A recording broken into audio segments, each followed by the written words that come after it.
Hi, and welcome to In Conversation with Enrich Scotland.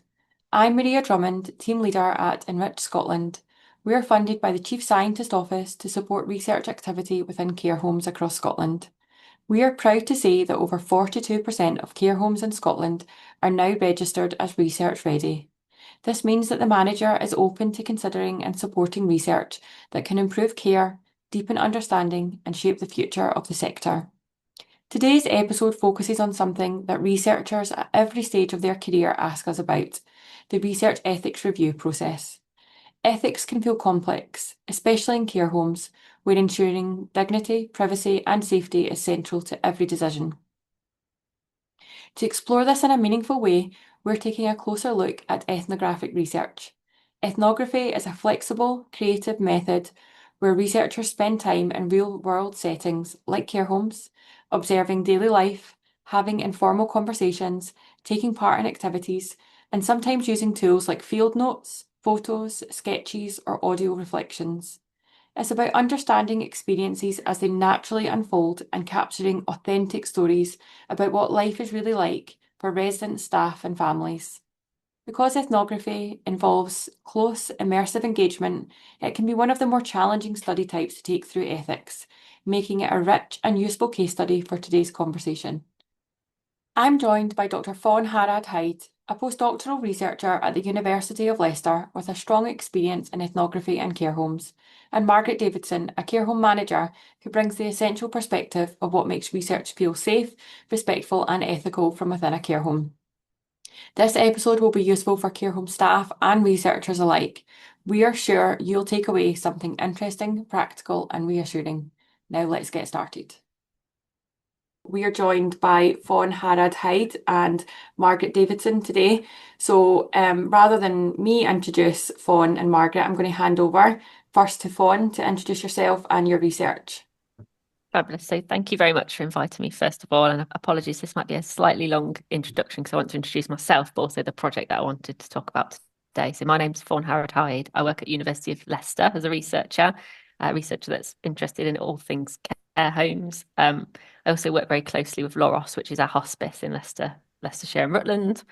But I think it's worth mentioning a couple of other hats that I've sort of worn now and in the past. So I was previously worked for the Enrich team in the West Midlands as one of their care home research facilitators, but then later as Enrich West Midlands Leads, I've really excited that this is part of the Enrich Scotland sort of branding and whatnot. But I've also got previous experience working in care roles, sort of as a healthcare assistant for people with dementia and also like a support worker with people with learning disabilities. And I've got personal experience of supporting people and caring. So my nan lived with dementia and she spent the last 12 months of her life in a care home. So this is why I think those personal experiences have really sort of fed into the research experience of why I think it's so important that we do research in care settings. I'm talking today about ethnographic research. So the reason that Maria has invited me is because my PhD was a 3-year study, which was all around hospital transfers from care homes. So I was interested in how do care home staff make decisions when residents deteriorate. And although that started off as a study where we were primarily interviewing care home staff across 6 different care homes, and we got lots of information from those interviews, whilst I was talking to them, what I thought would be really useful would be to see how some of those decisions play out in practice for lots of reasons. But one of the reasons was that at the time, sort of back in 2017, 18, 19, there's a lot of talk about inappropriate and avoidable admissions, which we still get to this day. But there was a lot of that was based around what kind of clinical conditions people went to the hospital with, or counting the number of residents that went to care homes. There was very little research evidence about what are care home staff actually doing, how are they making these decisions, what's that like for care home staff when one of your residents deteriorates and you've got to figure out what to do about it. So we wanted to do sort of those qualitative methods, so using the interviews, but to see how that played out in practice and to really see what care home staff were doing. So my ethnographic work, then we went back into 3 care homes, all of different sort of sizes, and 2 were residential and 1 was nursing. And we were doing things like watching staff. So how to keep staff keep residents well? How do they respond when they're not so well? What forms do people use and documents? And what do the care homes policies say? And we got to talk to staff and residents and visiting healthcare professionals. So as you'll see throughout this podcast, I'm really excited about ethnographic methods, but I think you can just gather lots of information that's really useful. It goes a bit beyond what we might get just from interviews. So I'll be primarily talking about that study today too. Brilliant. And Margaret, do you want to introduce yourself? Hi, I'm Margaret Davidson. I'm the General Manager at Queen's Manor Care Home in Edinburgh. It's a residential care home for up to 60 older people who may or may not be living with a diagnosis of dementia. Been a care home manager for about 15 years or so, or worked in care homes for about 15 years or so. And I've been here for about 18 months. And I'm happy to take part in research based around care homes and to help to raise the profile of health and social care, and also offer support to the staff team who often feel that, you know, they're not heard, not recognised. And I think this is a really good way to feed back to them. I think that's so important what you're saying, Margaret, and why Fawn's research appealed to me for this conversation. One of the things I'm really interested in about ethnographic research is the kind of is the storytelling aspect of it. So it's not just about interviews, it's about spending time getting to know people, building relationships. And Fawn, with your research and the focus on the decision making, and you know, it's so nuanced, there's so many complexities to that, and there's a story behind every single decision in that area in care homes, and that's why I found it so interesting. But the kind of ethnographic research and the process for an ethical review can be quite complicated. And I think if you are able to get your research, get an ethnographic study through an ethics review process and are able to do that research, then usually you've had quite a thorough assessment of your study. So I think it's quite a good case study to use. Yeah, so I guess I would just like to ask you now, Fawn, can you talk me through a kind of step-by-step process from the idea to then, like, from that point to actually starting your field work? Yeah, absolutely. And I think perhaps, how do I say this? Like, sometimes we go to care homes and they won't understand the background work that's gone into setting up a study, but why would they? Like, they're care home staff, they're not professional researchers. Also, there are lots of things about care work that I don't know as a researcher as well. So that's not said with any disrespect, but I think there's a lot of work that goes into even getting approval, as we know, sort of to get a study before you can even approach a care home and say, is this something you'd be interested in taking part in? So, you know, right at the beginning, you might have an idea. So I had this idea, I'm going out, I'm interviewing staff, but I'd really like to see how these decisions play out in practice. Great, that's the sense, you know, seems sensible. There's going to be a lot of work to get that off the ground. So you have all this time where you have to do the thinking work. So what exactly is it that I'm aiming to do? Why do you want to go and see it? Why is it so important that you need to be in that setting? Like, is there another way you could collect that data? And it's making that case for what extra additional things might you find out if you were to go in person. So you have to do both the thinking work, but also developing the documentation. So that might be things like your participant information sheets and study summaries, and if you need a consent form, all those consent forms and things that go with it. And I think one thing that I would say is that right at those early days, you can still talk to care homes about your ideas and say, I'm thinking about what I'd really like to do is this. What do you think? Like, if I was to approach you to come to your care home, is this something you'd be interested in? Would you have any worries? If you do have any worries, is there anything I could do to reduce those worries? So you can be talking to care homes right at the early stage, like when you've got an idea. You don't have to and I wouldn't advise that you go all the way through to approval and then start talking to care homes, because there might just be something that you've not thought of that would put care homes off taking part or considering taking part. So yeah, you have to think about what am I aiming to do? And then when you think about your methods in terms of what will I actually do when I'm in the setting, you've got decisions to make there before you can even begin. So what's the boundaries for me? So are there things that am I just going to be watching, or are there any things that I might be sort of participating in? I might be so when I did my ethnographic work in care homes, I was permitted to do certain things. So I could do things like give out cups of tea and give out plates of food and sit and talk with residents, but I wasn't allowed to do any sort of care work. So I was like, in terms of getting people up, washed and dressed, because although I'd done that type of work before, I was there as a researcher and that didn't feel appropriate. So thinking through perhaps where the boundaries might be. And you can do that with the ethics committee, but talking to care home staff, would it be just weird if I was to just sit there and do nothing other than observe, or would it be helpful if I could give out cups of tea and sit with residents and have a chat and get involved in activities, for example? And once you've thought all these things through, we've got all of the sort of ethics forms, which I'm sure we'll talk about, often long and cumbersome forms. However, for me personally, first of all, you have to get approval from your organisation. So I had to get sponsor review from University of Leicester, where the university say, yes, I'm happy to get that. Now, once you've done the thinking, putting it on the forms can be quite straightforward, but you're still talking a few weeks to get approval from your sort of sponsor in your university. And then once the university said, yes, we're happy with this, then you have to start with your sort of additional approval. So I automatically want to use the word NHS approval, but that's not what it is actually. Often when you do care home research, it's social care research ethics approval, although it's the same form, the same IRAS form, which stands for like Integrated Research Application System. Someone might tell me that's wrong. It's my best guess on the fly at the moment. But it is the same form, but that you might use for an NHS setting. But usually there might be some additional questions about are you, especially if you're thinking that you might do some research around people who might lack capacity. So there might be some additional questions about safeguarding or relevant to your study or your population.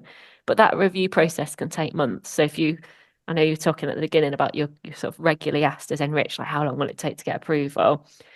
I think if you build in 6 months, that is a sensible time frame. And although people don't always want to hear that and want it done yesterday, and you have to then manage expectations with your care homes and say, we don't think we'll get approval for 6 months, so we'll come back to you. But if you don't hear from us for 6 months, it's not that we've forgotten about you or we're being rude. Like, this is just how long it takes. So then you get your approval you get your sponsor approval, then you get your social care approval, and then you can approach care homes and say, right, we've got our ethical approval. Would you be interested in taking part? And that in itself is a task as well, because I think you need to be really clear in your own mind, but when you talk to managers, what it is that you want to do and why, and to have like a succinct summary of that. And do things like reassuring managers and other people within the care homes that although this is a research study and we will be sort of making notes and talking to people and essentially gathering lots of data, this will still sort of be what we find will still be confidential, and we won't be able to relate individual snippets of data back to individual members of staff. And I think also in care homes, there's this additional responsibility to reassure people, because care homes have historically got a bad rap. You tend to hear all the scandals, which is unfair because there's a lot of really good care goes on in care homes every day up and down the country and all of the UK. So I think it's that saying, this isn't about picking fault with individual staff either. This is about trying to figure out what works well, what could work better, and what some of the challenges that you face as a member of care staff and what could be done around that. So even when you've got your approval, you've got your work cut out in terms of convincing people that they should let you in, because rightly so, they're sort of trying to protect their staff and their residents, their organisation, their reputation. So it's how can you convince people that you've got good intentions and you're genuinely going to learn from them. And I'm not sure if I've answered all of your questions. Yeah, no, that's been really clear. I just wonder, so when you approach the care home, is it the manager first? Like what's that process, and who do you speak to? Yeah, so I think with my PhD study, we'd been to the care homes already to do interviews, which I actually thought was really beneficial, because I think it gave the managers and the staff an opportunity to get a feel for me as an individual and think, is this someone we would want in our care home, and to do observations. So that, I think that helped in terms of getting in the door. But it is usually the managers. So then you might have questions on your ethics form about, are you using a gatekeeper? And technically, yes, because the manager needs to decide whether or not they're willing to share, even if it's interviews, whether they're willing to share that opportunity with their staff and not allow their staff to take part, but to let their staff know that this study is running. But certainly, when I went back to do the ethnographic work, it was the managers that sort of said, yes, okay then. But I think that was easier because they'd got to know me during the interview. And I think it's the responsibility and the onus is on you, like I said, to be clear and to think about the language you use. So we're talking about ethnography today. That's a term that only makes sense in research circles. That we don't use that term in normal everyday life. We don't use it in care settings. So it's thinking, well, how can I explain that differently? So I used to say it is a method called ethnography, which I know doesn't make any sense in normal language, and it's not a term we use a lot, but what it means is that, well, I'll come in and I'll be doing observations and talking to your staff, and I'll be spending time with you and trying to learn by being present in your care home.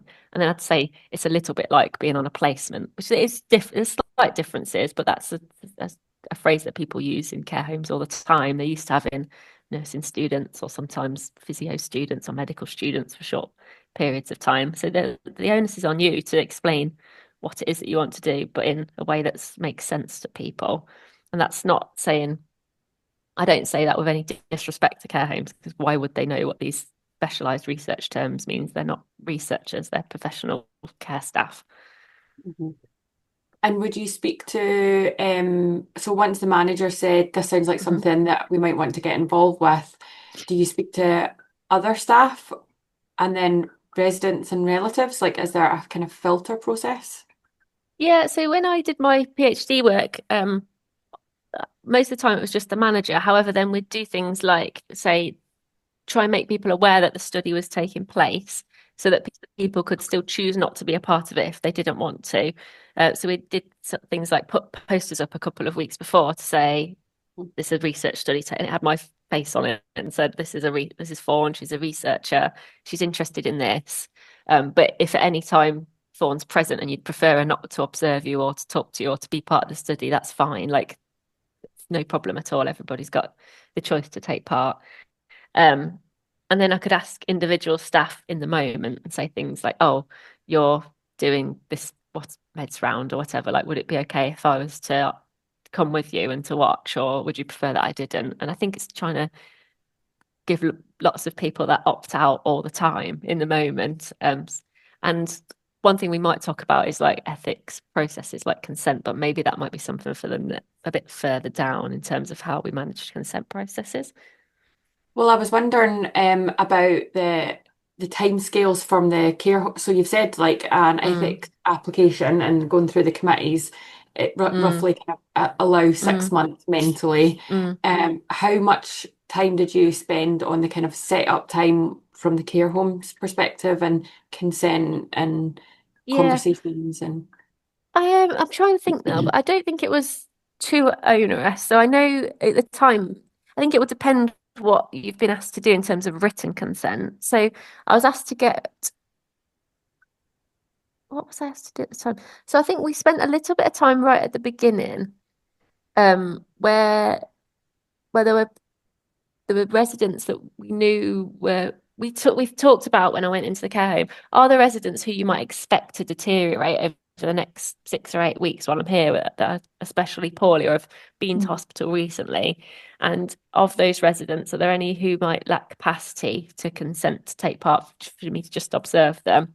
And in those instances, we were asked to get go through a consultee process and have a declaration form from a family member. So we spent a little bit of time calling family members to say, we just want to make you aware that this study is going on and we know that your relative went to hospital recently, and if they were to deteriorate again, would it be okay if Fawn was to observe their care? So we spent a little bit of time doing that, but that only took a week, like a couple of visits to the home and a couple of like a little bit of work. It wasn't too onerous, but sometimes we could take consent on I had quite a strange consent process, and this is why I think it might come up in another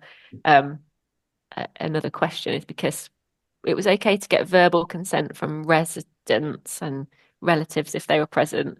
But sometimes if I wanted to shadow a member of staff, they asked me to get written consent forms. But then sometimes I could do that in a moment and say, can I come on a medication round with you? Can you sign this piece of paper? Which I didn't really like that approach because it felt like it introduced a layer of almost like mistrust, like, well, you can come with me, but why do I need to sign this piece of paper? So it didn't really seem to work in that setting, but it was something that I was required to do at the time. That didn't add additional time on in terms of setup time. And did you work with in the care homes that you were visiting and spending time in, they were different providers? Is that Yes, right? yeah, certainly. And at the time, I think although some of the managers sort of said, I'll run it through head office, I didn't need them to sign anything like that. And there were some were like sole providers and some were part of larger chains. But I think the fact that they'd taken part in the interviews again might have given that confidence that they felt they could trust me to come into the setting. I do think that made a lot of difference. Okay, Margaret, so you've participated in some research now through Enrich Scotland and getting to know Bernie, and I just wonder, in your experiences, what helps you to feel confident, or I guess what's involved in your decision-making process when you are considering a study in relation to how you feel it like being protected and safe to participate? Okay, so I haven't participated in a massive amount, but I'm learning more just listening to what you're saying. So you made a couple of interesting points. Understanding the background work that goes into a project, I think that's absolutely valid. I don't think people really do appreciate how much work goes into it and all the sort of principles and then the ethical review and things. That wasn't entirely clear to me before yesterday, actually. I'm happy to facilitate research, but based on the normal safeguarding principles within the care home. I hadn't really thought about it in an expanded way, other than making the assumption, and assumptions can be very dangerous, can't they? But making the assumption that if you're affiliated to Enrich or come through Enrich, then a certain amount of that background checking has already taken place. I think thinking about how I feel, I'm enthusiastic about supporting research because I want care homes to be opened up to the community, to the wider healthcare professions, because there are assumptions made about how we operate, the sort of things that do or don't happen in care homes. We took a big hammering after the pandemic, didn't we, about the whole meaningful connections thing and how people were deprived of contact with their relatives and all that terrible stuff that happened. Obviously, everybody was just doing their best at the time and following instruction and so on and so on. But I think that it can only open up the whole thing and raise the profile of health and social care, which is something at the end of the day that we're all going to need in some way. And I think that people don't always recognise that until there's a crisis. So how would you feel if you were approached by a researcher who wanted to come and just spend some time? Say they wanted to come and spend 6 months in your care home a couple of times a week. How would you feel about that? I would absolutely try and facilitate that once I'd established whether I felt that it was relevant in this setting. I would also, though, consult with the resident group and the staff group and see whether they were comfortable with that. So if it was going to be for 6 months, that's quite a long time. But I have recently introduced some student placements to this care home, which they hadn't really done before. And that's quite interesting. Because when you explain to people, look, it's a two-way learning process. Yes, the student is here to learn from you, but actually they're individuals with their own life experiences and you can learn from them. Plus it's somebody new and different to get to know and to spend time with. It's interesting for the residents. They love to see different people and also to support people in whatever project they're undertaking once they understand that's what's happening. But I think you do have to give as much information as you can at the outset. Do you have any would you have any expectations of the researcher, whether that's their like background or experiences or anything that would draw you more to a researcher or put you off a researcher? I think it would need to be somebody that was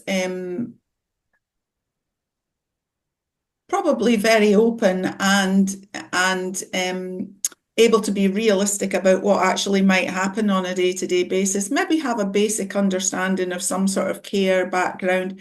So lots of thinking back to the scenario where hospital admissions and things like that, you can get a very different approach from someone who's a medical consultant or somebody who's a paramedic. So they're both highly trained professionals, but the face-to-face interactions can be very different.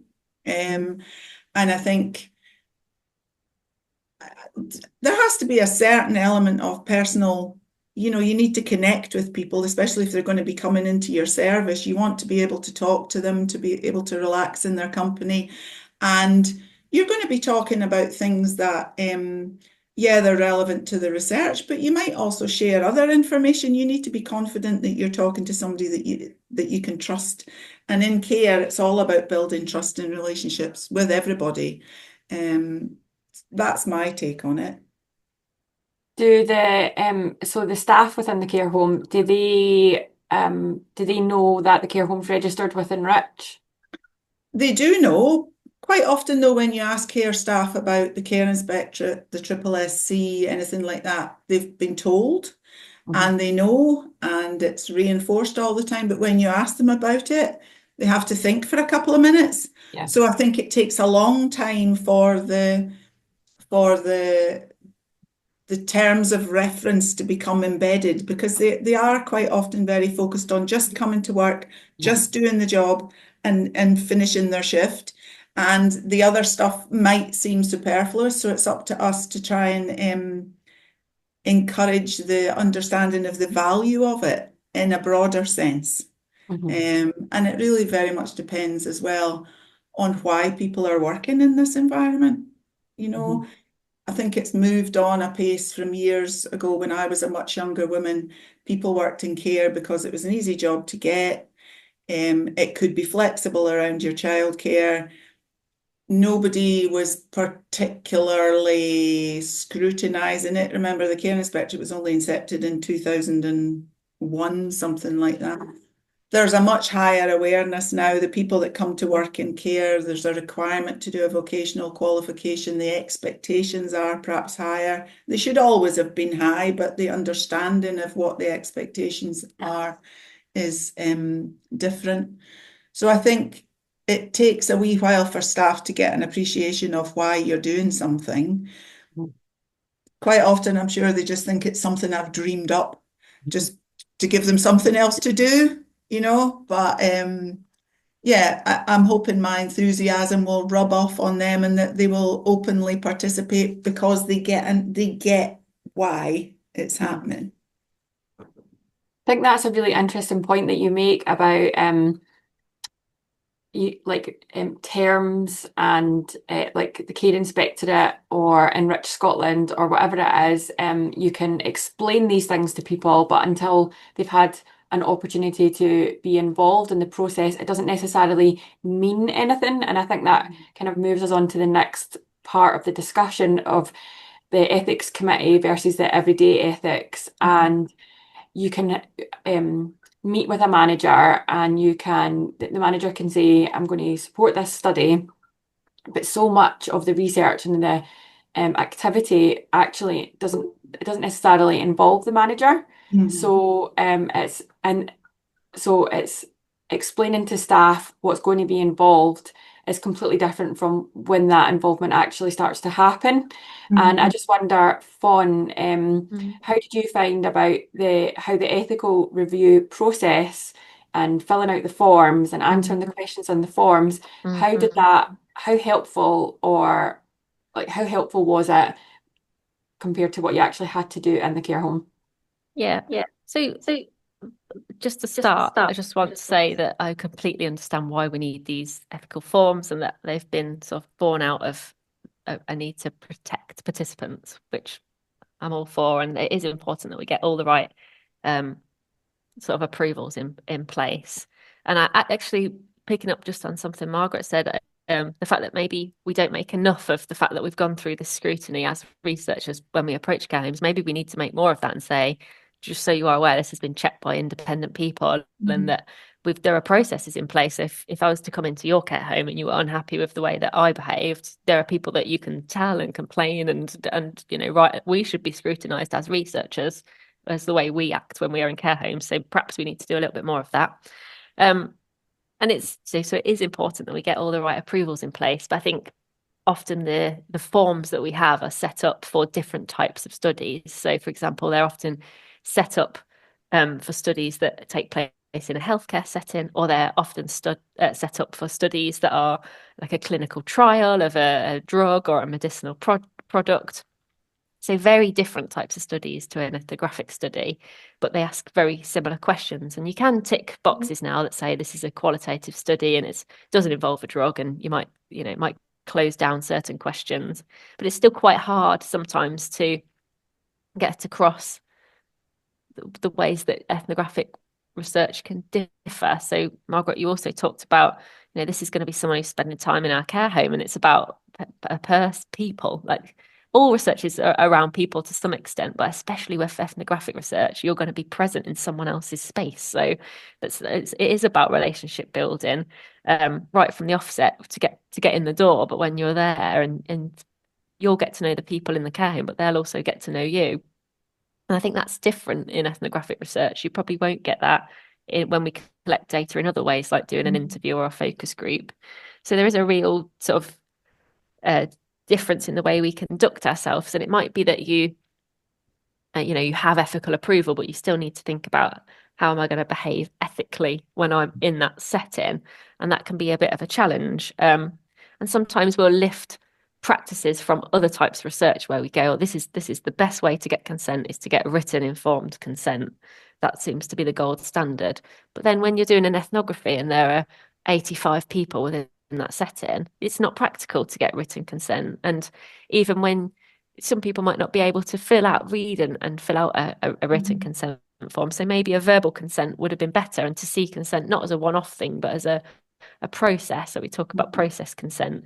Every time I was to do something else and say, oh, is it okay if I watch this? And would it be okay if I just sat in here while this member of staff talked to you about your health at the moment? It's okay if not. And just to keep asking people, is it still okay, or would you prefer me not to be there? But to be prepared as a researcher that people will say, no, not today, I'm just not feeling up to it, and that's fine. But it's hard to get that across. You can talk about it in an ethics form, but it's hard to get that across.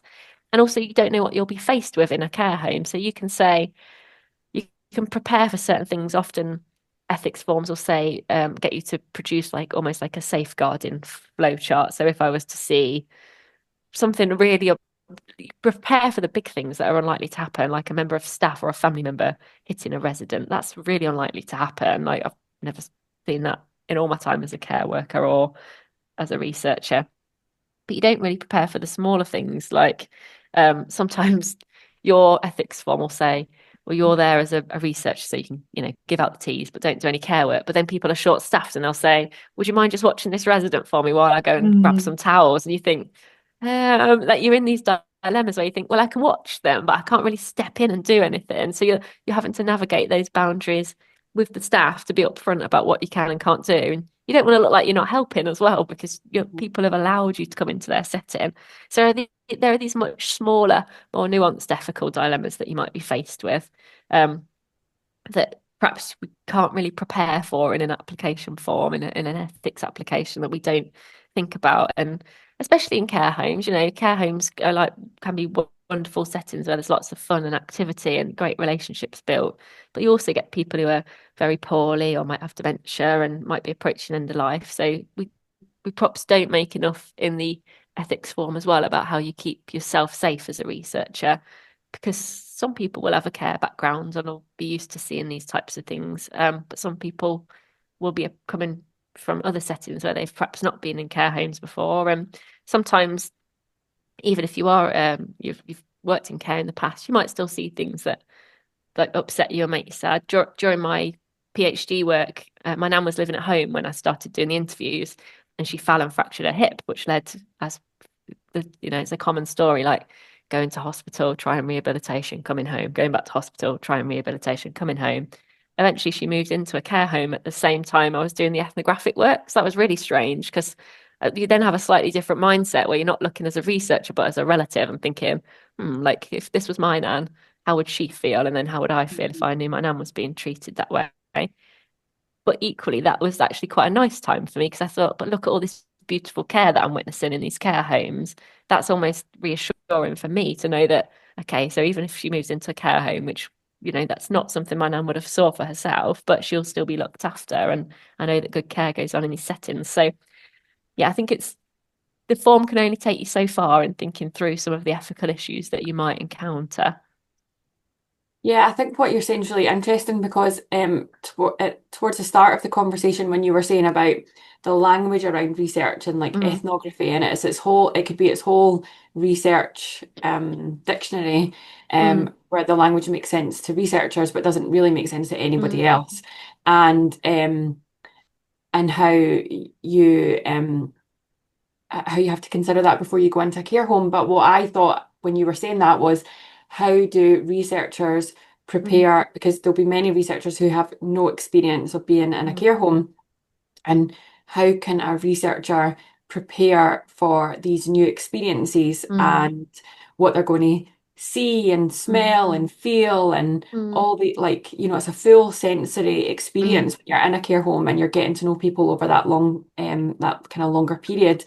Yeah, and I just wonder what can you do as a researcher to prepare? And I guess does the setup time, so there's kind of pressure for time and to produce and to get the paper and to get the data and to get on with things.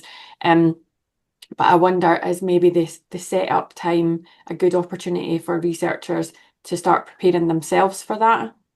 Yeah, absolutely. I think there's lots you can, because there are often those delays where you're sort of waiting for a response from ethics. So there are lots of things you can do. So you can do basic things like just make sure you're aware of like what some of the issues are in the sector. So you can read like reports we've got the CQC in England, or with like Skills for Care as well, that like produce reports. So what are the sort of things that we think care homes are what are the issues that they're really facing at the moment? But you can talk to care homes. So if you've spoke to some of the managers in advance, and you can talk to them, and you'll ideally as well, I think if you're planning to spend time in a care home, yes, you could talk to that person on the phone or over Teams, but if it's possible, it'd be really nice to go in person, to meet that person face to face, meet that manager face to face, get a feel for what the building's like and just the setup. Because care homes are so different. I think that's what makes them so fascinating. All the buildings are different, the staff teams are different, the residents are different sizes, different organisations.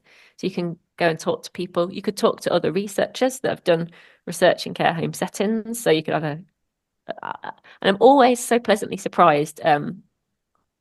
I've worked at University of Leicester for a really long time now, and I really love being part of the University of Leicester. But historically, we haven't done a lot of care home research. So when I was doing my PhD, I had lots of colleagues who did really good healthcare research, but none in care homes. So I was able to reach out to other researchers.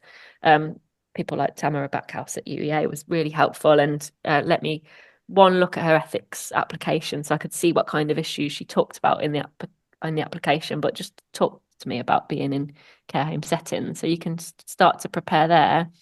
And in research, one of these other terms that only makes sense in research, we talk about reflexivity, that thinking about, well, what sort of biases and experiences do I bring to the field? What experiences have I had in my past, personal or professional, that might shape the way that I think about care homes and what care looks like?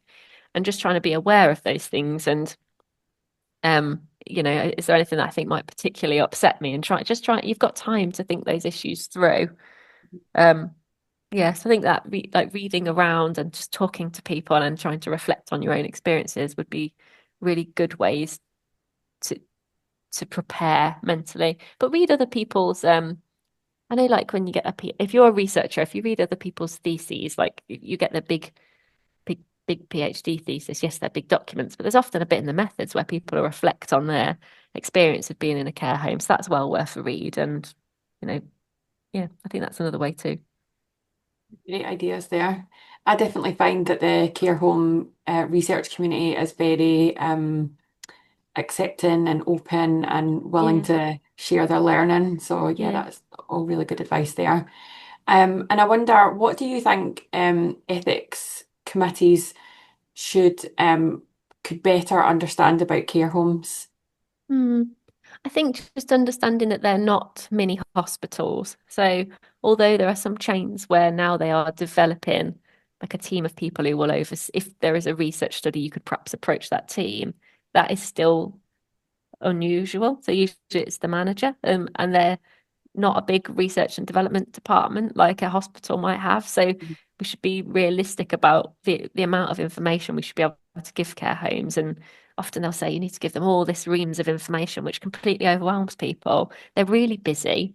They've got 101 things to do with both looking after the residents but looking after the wider home. So you're trying to slot in it amongst all the other stuff they've got to do. So I think if ethics committees could just be aware that they're not small hospitals, so you can't just lift things that work in hospitals and apply them to care homes, and that we might need to think a lot about, like, is it proportionate? So if this is quite a low risk study, what's an appropriate amount of paperwork that we've got to go through?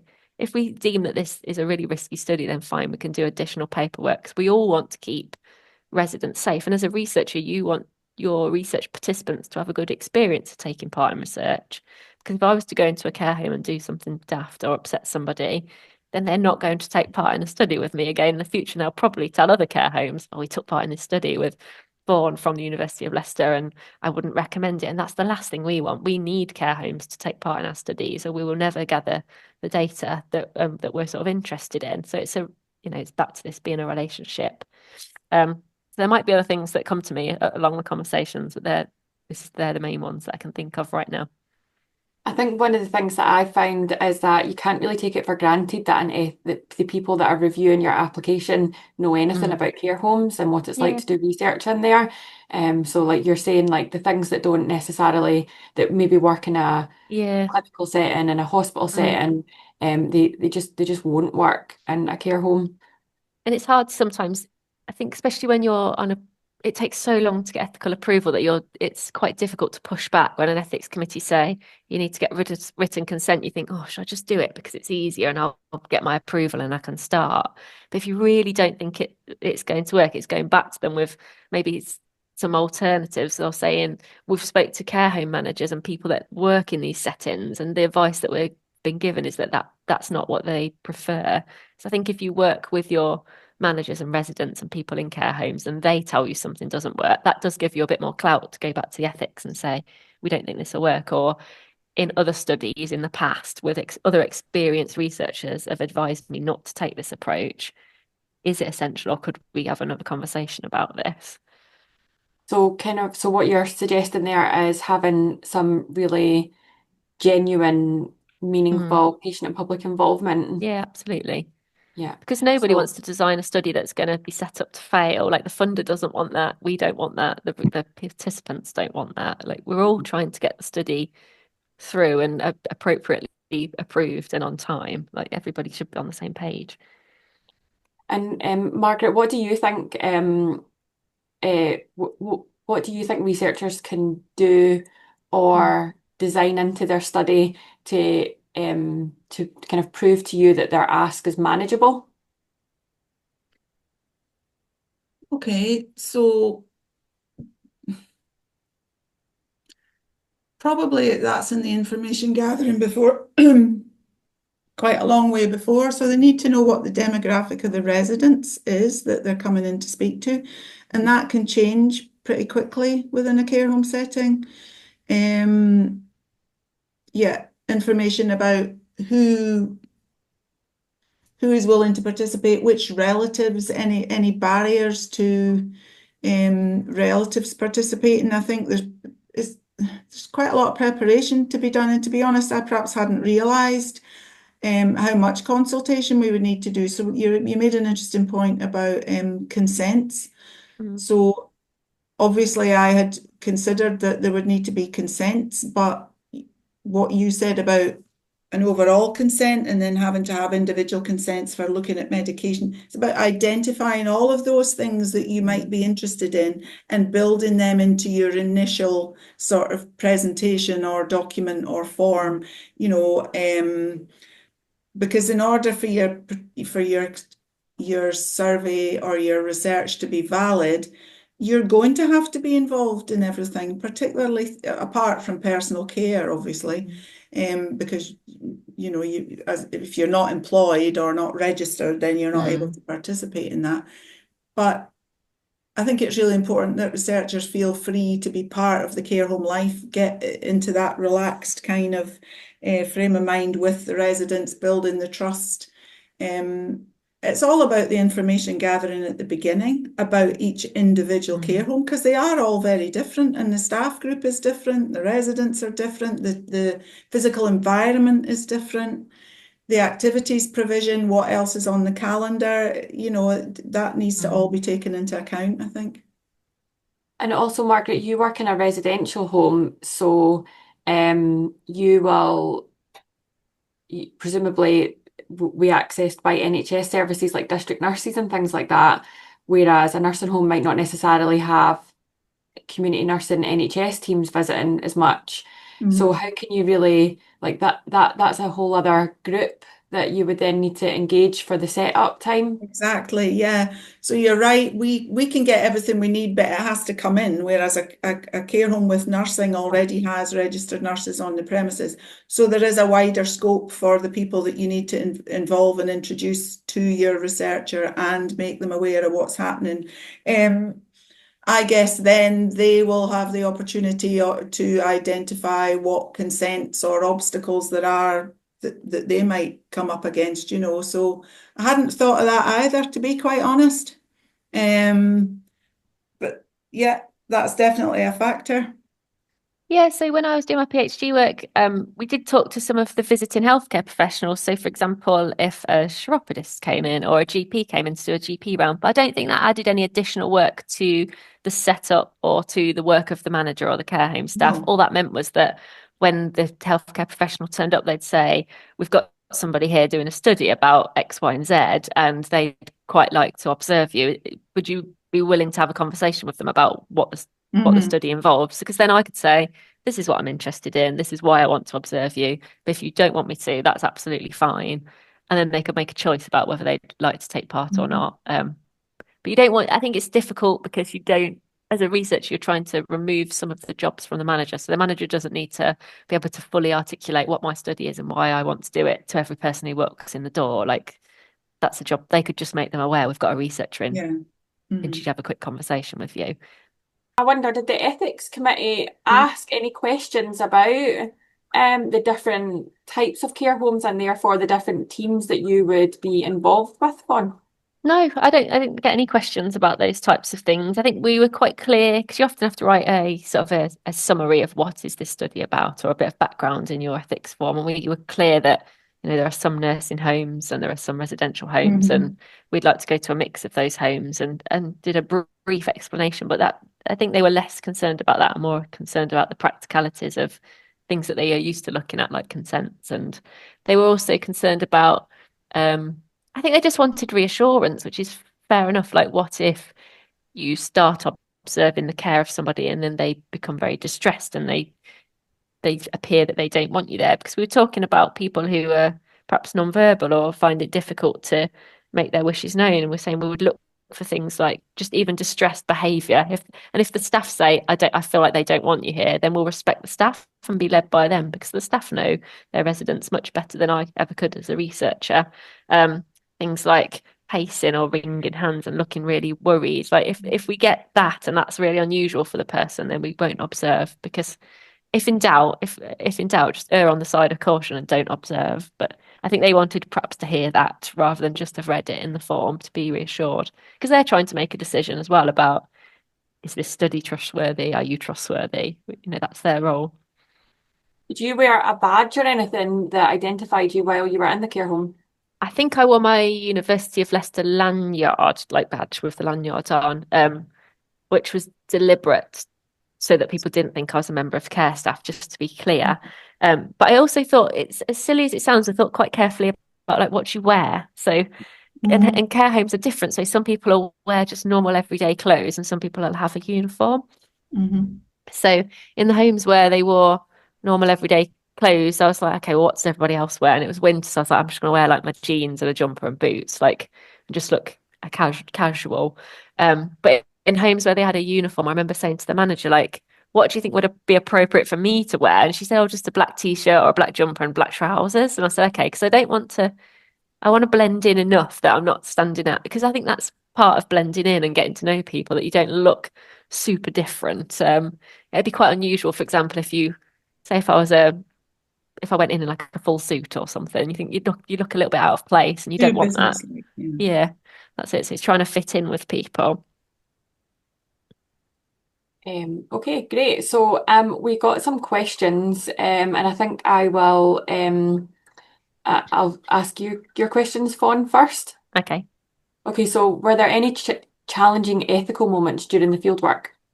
Yeah, I had one actually that I talked about in my thesis, and it sounds quite silly because it wasn't. And again, earlier I talked about it's often quite small things that will be challenging rather than big things. So I went to 3 homes for the ethnographic work, and in most care home settings, there's a lot of sort of like describing residents socially, and like this talking about, we know our residents. So this is John, and he worked at Jaguar Land Rover, which is a big employer locally, and he's got 2 daughters. And lots of like sitting and chatting in dining spaces and living areas. But in one of the homes I went to, there seemed to be much less of this, less interaction between residents and staff. And sometimes I'd hear staff saying, oh, like room 21 wants a cup of tea. Now that might be just an easy way to like refer to people because you've got 15 rooms to get through, and maybe you've got new staff where they don't know the names yet. So that can be really straightforward, but it felt a little bit uncomfortable at times. And I didn't know what to do about it because it's nothing huge where you go, I must tell somebody about this. But it still didn't quite sit right. And you've got to remember, this was at a time where I was looking for care for my nan. So I think that skewed. I was sort of hyper aware of these things. I was thinking, I don't think I'd like it if people were calling my nan room 21. So I remember feeding this back to the manager, but trying to do it in a really nice way that didn't make a mountain out of a molehill. So saying, we'll have a feedback meeting. You can tell me what you think I could do better when I go to my next home, and could I give you some feedback on what I've seen? And she said yes. And we talked about lots of positive things. I see your staff working really well. I've got really lovely descriptions of people doing meal times where they're really doing a lot of complex work to keep people fed and well. But then sometimes I saw things that felt slightly off. And the way that I'd phrased it was to say, I know your staff work really hard, but I think if a CQC inspector or a family member that didn't know the staff team well were to come in and see that, maybe they'd get the wrong end of the stick and see it as less like personalized. And luckily for me, she said, actually, we've had that feedback a few weeks back from somebody else had given this very similar feedback. So it's those things where you think, what do you do? Because it's not something that you would obviously need to report. And then it comes back to this, like, you've got your ethics form, but you need to figure out like what sits right ethically for you. So could I have left that home? And I could have left and just not said anything about it and not made a big deal out of it. But I don't know if I'd have slept very well having not reported something that I felt like I should. So, but then you don't want to look like a troublemaker. So you've got these weird, it's quite a hard balance. You've got these relationships to balance. So there were ethical issues, but they're all quite minor in nature and nothing, not the things that you really prepare for in an ethics application form. That's so interesting. That kind of real world grey area. Yeah, really interesting. And so, I mean, I guess that it feeds into the next question, is the extent to which the ethics process prepared you for being in a care home. I wouldn't say the ethics process prepared me for it. I think they make you think through your ideas and get it on paper. So I think that thinking time is actually really useful. But I think actually what was more useful was having a background in care and having an experience with my nan and having worked in care settings and speaking with other care home staff members and other managers, even in my enrich role, having to go out to care homes a lot to get a feel for like what are the real issues and what are you going to be faced with. I think that prepared me in a better way. but not everybody's going to approach a research study with that in mind. So as we said, like, do talk to people who have these experiences, because and to talk to people that are in care homes themselves, they know better than anybody else what's going to work and what's not. So, so what advice would you give to a new care home researcher going through the ethics process? And is there anything extra that they can think about or do for if they're doing ethnography? Yeah, I think make sure you're building that thinking time at the beginning. You've got to really think through, okay, so exactly what are my aims? What am I going to do? What am I not going to do? All of it needs thinking through before you start trying to commit it to paper.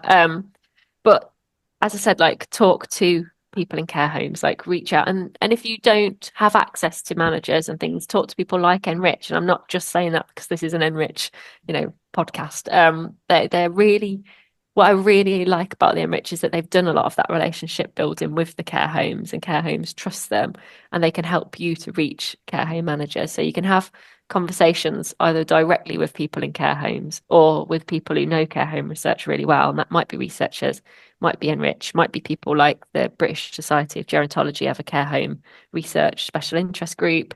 There are things like the Margaret Butterworth Care Home Forum. You could see who's presenting at those and reach out to other researchers. I think all those things will help you to prepare. And particularly with ethnographic work, be prepared that this is about people, and it's about people trusting you.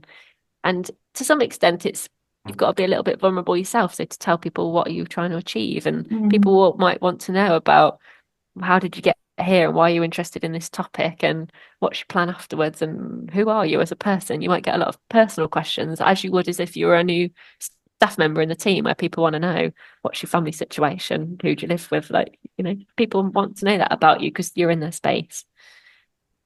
And how did you feel answering questions like that? I felt okay. I think it's different, and I felt okay for the most part, I think. And I think partly because in lots of ways I'm quite similar to people in care homes or people working in care homes, and that I'm a working class woman. I've got care experience. One thing that feels a bit strange to bring up now, but like, I have a wife and we have a baby together. But I remember when we was in care, and this is something I talk about, it's not a secret, like, it's on profiles, like, I'll describe myself as a gay person, no problem. But when I'd go into care homes, I didn't really want anything that would make me stand out. So sometimes, not so much with staff, but then like with residents, and people say, oh, you're married, and you think, oh, I don't know how to answer this question because I don't want it to all become about me. And I know that this is making an assumption on my part, but like with older people, I think I wonder if they'll accept that or if they'll think that's a bit strange. And I don't want the additional scrutiny on me as a researcher because I'm trying to blend in, which is quite it's a strange thing. It's like, how much of yourself are you willing to share with people, and when do you feel comfortable and uncomfortable? And that might differ for everybody.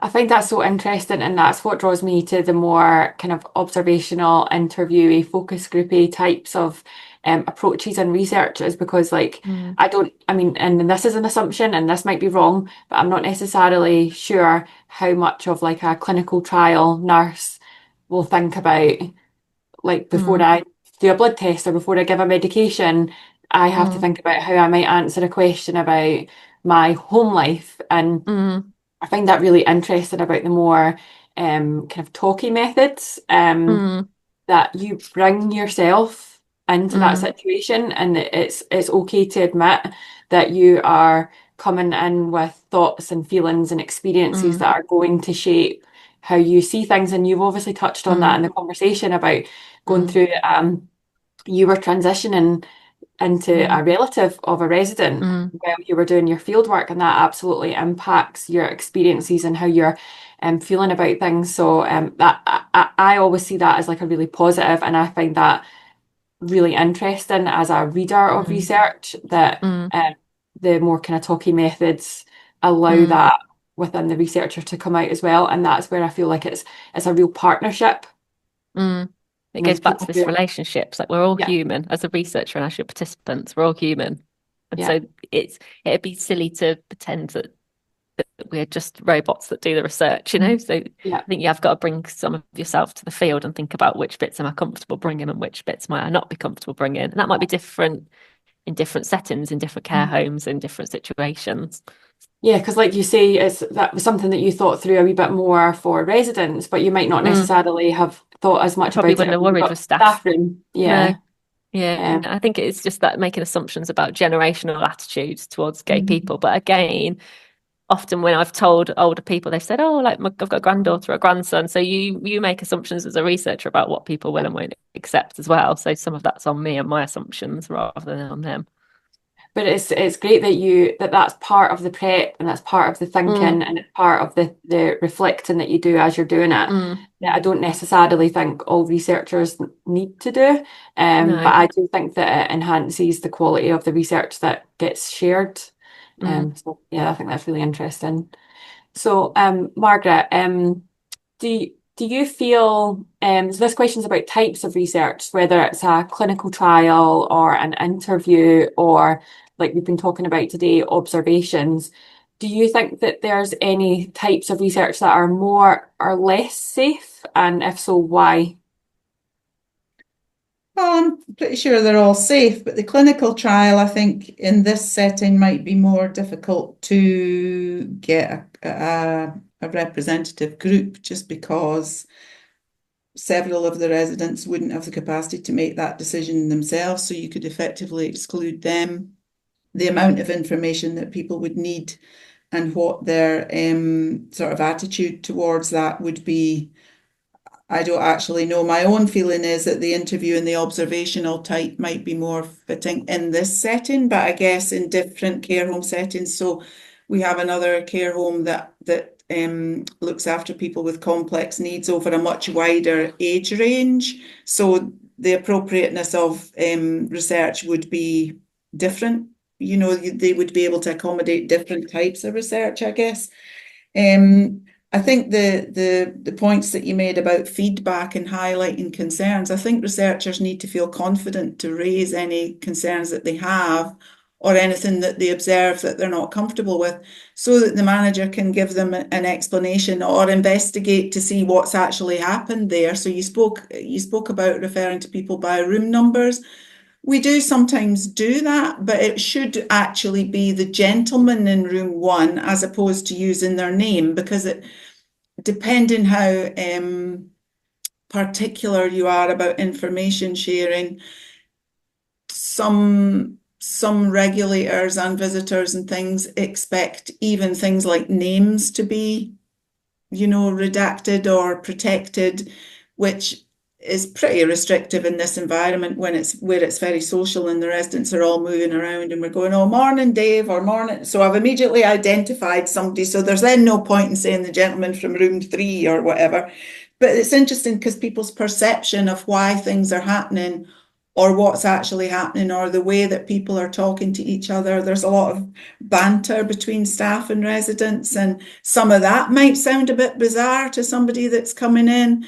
And I have had personal experience of a care inspector coming in and overhearing part of a conversation out of context and getting really kind of quite concerned and irritated about that. And then once you talk it through, but the learning from that is, yeah, you do have to recognise that things will be overheard. They might be taken out of context. And to an observer that doesn't know us all so well, it might sound very inappropriate and even harmful. But I think researchers have to feel confident to pass on anything at all.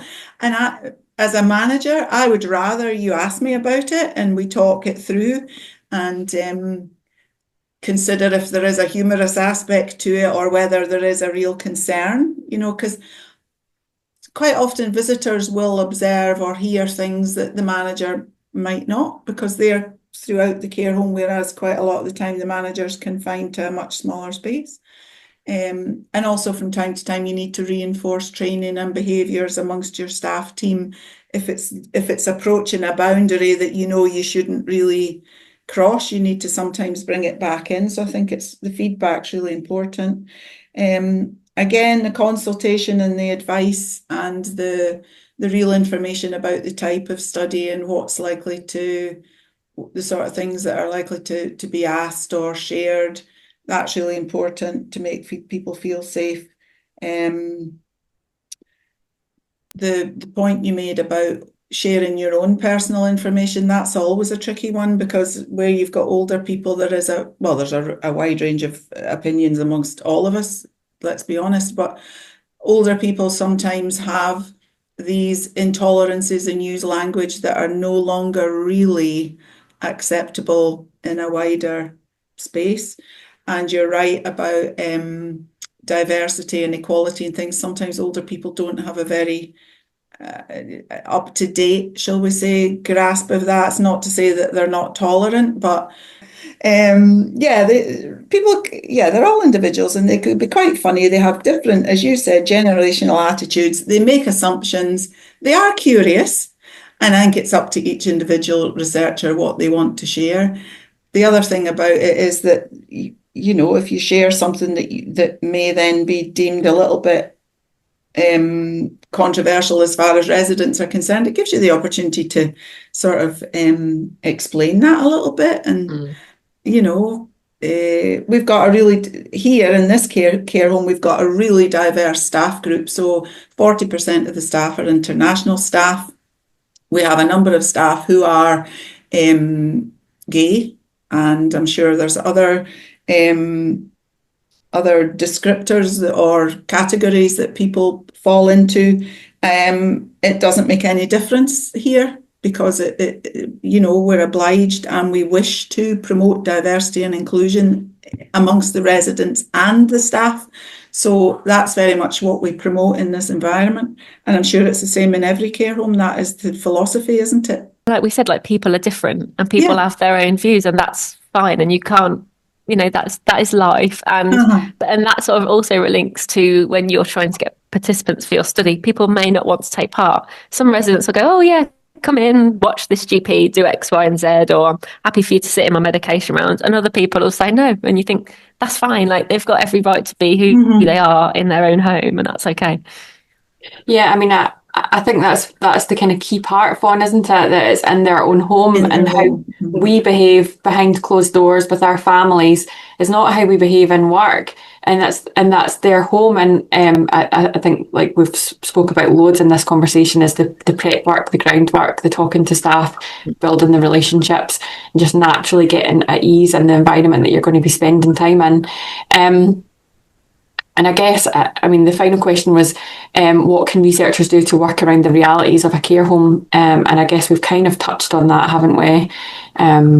Planning and getting to know people, and I think this conversation, what's become clear, like you said, Fawn, is making it clearer about the ethics review processes and the checks and balances that researchers have gone through before you even approach a manager about a study. I think that's probably really important.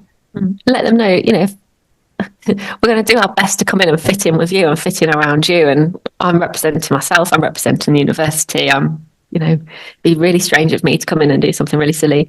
But if you are unhappy, you can cut this research short at any time. Anybody can say no to research and change their mind, even if they've said yes in the first instance. There'll be information about how you can redress things if you're concerned or you're unhappy with so I think it's given people, it's a privilege that you're letting us into this setting, so we're going to do our best to behave appropriately when we're there. Margaret, I was going to ask you a question. Is there, because one of the things I try to kind of suggest to researchers is maybe thinking outside the box about their availability. And is there any point in the week, because I think we all naturally think work is 9 to 5, but a care home is 24/7. So is there any time in the week where you think staff and residents would be a bit more available to a researcher? I think that's a good question. The 9 to 5 approach isn't necessarily going to work in every environment. So mornings in the care home can be particularly hectic right up till about 10:30, and then you're sort of into lunchtime. So it's a good time to observe, but the best time to sort of interact with people is in the afternoons. And then my own experience working in care homes is that after dinner time, the vast majority of your residents will go to bed very quickly after that. So afternoons are the best 7 days a week. So I realise that weekends might not, but that's actually sometimes quite a good time to catch residents when they're relaxed. And also if you want to speak to visitors and relatives and things, the weekend can be really good for that. But you don't have you quite often wouldn't have a full day where you're going to get the qualitative information that you want because of the busy environment and people are not perhaps ready. People have got very, very fixed routines often, so that they know that they get up and they go to the hairdresser or they get their newspaper and they have their meals. People in care homes can become, although our routines are flexible, people can become very focused on that. So activities in the morning tend to happen between 10:30 and 12, and then in the afternoon sort of from 2 till 4:30, because residents are focused on their meal times, which is a really important social occasion and actually an activity as well. But, so I think planning a 9 to 5 approach might not be the best use of your time. You would also occasionally have opportunities in the evenings. I know that most researchers wouldn't necessarily want to participate in that, but you might actually get really quality interactions later in the day from some residents who might be more relaxed at that time or would be glad of the opportunity to share an experience with somebody.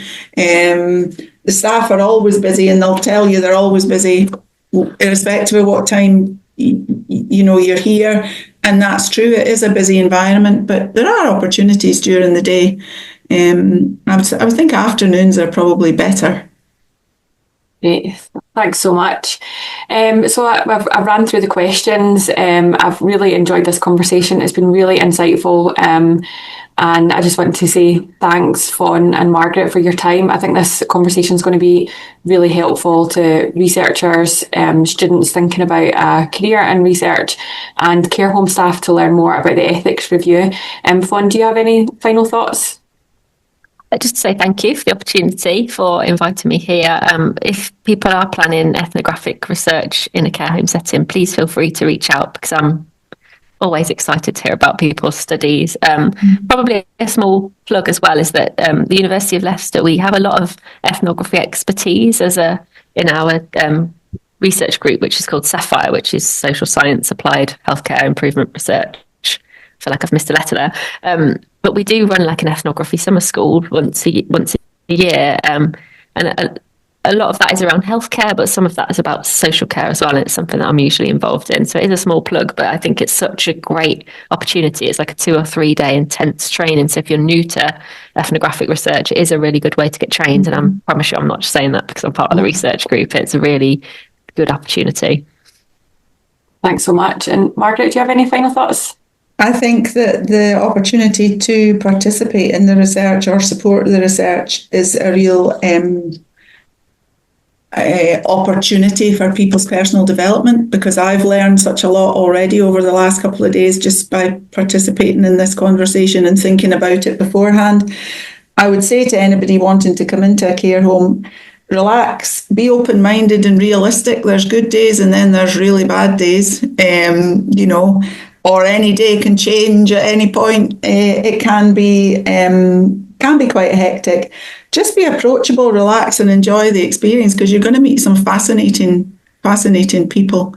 And as I said, I love coming to work, and I'm sure any researcher coming here would have a really productive and enjoyable time. I would hope so anyway. Brilliant. I think that's a great place to finish the conversation. Thanks again, Fawn and Margaret.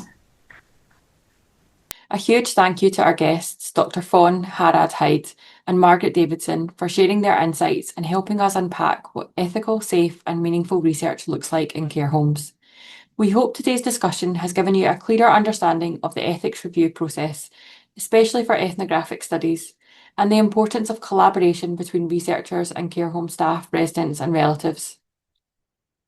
If you'd like to learn more about Enrich Scotland, explore our Research Ready network, or get support with your own study, you can find resources and contact details on our website and social media channels. Join us next time as we continue to shine a light on research in care homes across Scotland. Thanks for listening and take care.